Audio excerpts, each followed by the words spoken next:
فَقُلْنَا اضْرِبُوهُ بِبَعْضِهَا، گائے کو ذبح کرو اور گائے کے کچھ حصے سے اس میت کو ٹچ کرو، گائے کے جسم کے کوئی حصے سے ذبح کرنے کے بعد۔ اب اس میں مختلف روایتیں ہیں، بعض نے کہا کہ اس کی زبان کو ٹچ کرو، بعض نے کہا کہ نہیں اس کے ہاتھ کو، گائے کے ہاتھ کو ٹچ کرو۔ بہرحال گائے کو یا بیل کو ذبح کرنے کے بعد اس کے باڈی کے کوئی حصے کو لے کر اس میت کو لگاؤ، اور جیسے وہ میت کو جو قتل ہو گیا، مقتول کو لگانے پر وہ اٹھ کر بول دے گا، وہ اٹھ کر بول دے گا۔ جب یہ حکم آیا تو وہ یعنی فوراً حکم کی تعمیل کرنے کے بجائے بنو اسرائیل کیا کیے، سوالات میں لگ گئے۔ پہلے تو مذاق کرنے لگے کہ ایسا کیسا مردہ زندہ ہوتا ہے، ایسا کوئی بات ہوتی؟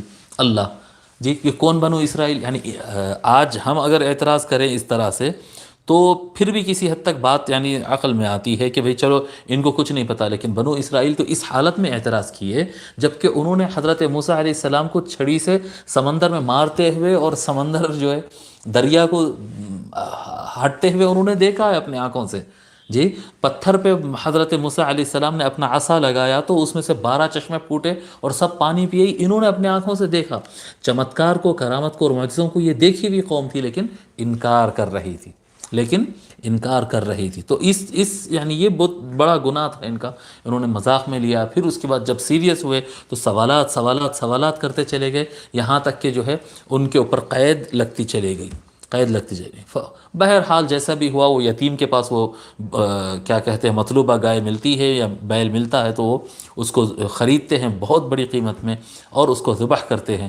آگے اللہ تبارک و تعالیٰ فرماتا ہے كَذَلِكَ يُحْيِي اللَّهُ الْمَوْتَى، اسی طرح اللہ تبارک و تعالیٰ مردوں کو زندہ کرتا ہے۔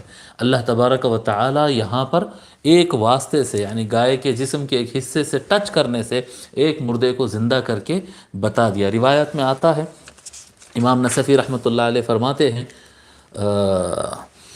روی انہم لما ضربوه قام باذن اللہ تعالی وقال قتلنی فلان وفلان لابنی عمه ثم سقط میتا۔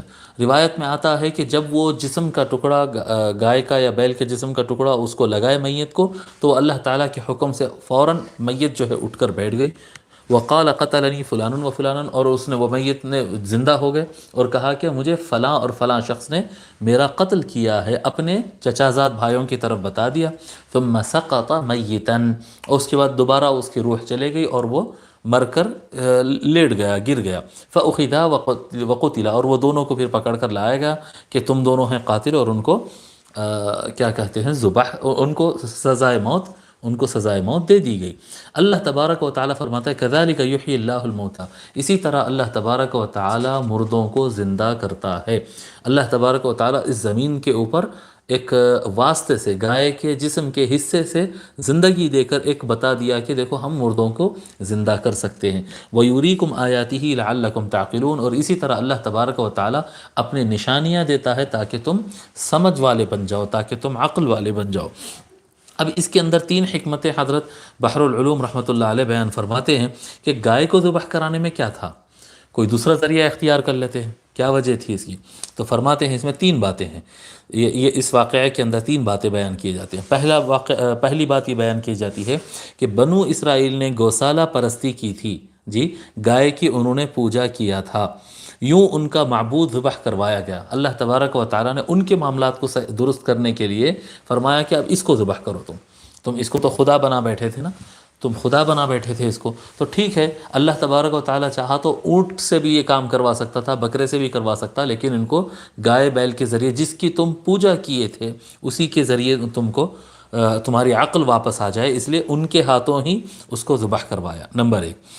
نمبر 2، یہ بیل ایک یتیم کا تھا، یہ بیل جو بھی تھا ایک یتیم کا تھا، جیسے جیسے سوالات کیے گئے بیل کی قیمت بڑھتی چلی گئی اور یتیم کا بھلا ہو گیا، جی اب یتیم کا بھلا ہوگا۔ تو کبھی بھی کوئی برائی اگر ہوتی ہے، ہم کو کوئی شر نظر آتا ہے، کوئی خرابی نظر آتی ہے، تو اس کے پیچھے ایک خیر چھپا ہوا رہتا ہے جو ہم کو اس کا اندازہ نہیں ہوتا، جو بعد میں معلوم ہو سکتا ہے۔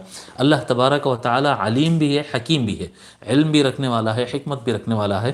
جو بھی اللہ تبارک و تعالی تقدیر میں رکھتا ہے، کئی مرتبہ ایسا نظر آتا ہے کہ بھئی یہ تو نقصان ہو گیا، یہ تو غلط ہو گیا، یہ تو خراب ہو گیا، لیکن ہر تکلیف دہ چیز کے پیچھے پھر ایک اچھائی اور ایک خیر، اور ہر مشکل کے بعد ایک آسانی، اور ہر غلطی کے پیچھے ایک، پھر ہر شر کے پیچھے ایک خیر چھپا ہوا رہتا ہے۔ نمبر 3، بیکار سوالات کرنا خود پر مشکلات بڑھا لینا ہے۔ مشکلات کو اگر چاہتے ہیں کہ پرابلمس بڑھ جائے تو سوالات زیادہ کرنے لگو۔ کام کرنے سے زیادہ سوال کرنے والے افراد اپنے مشکلات کو بڑھاتے ہیں۔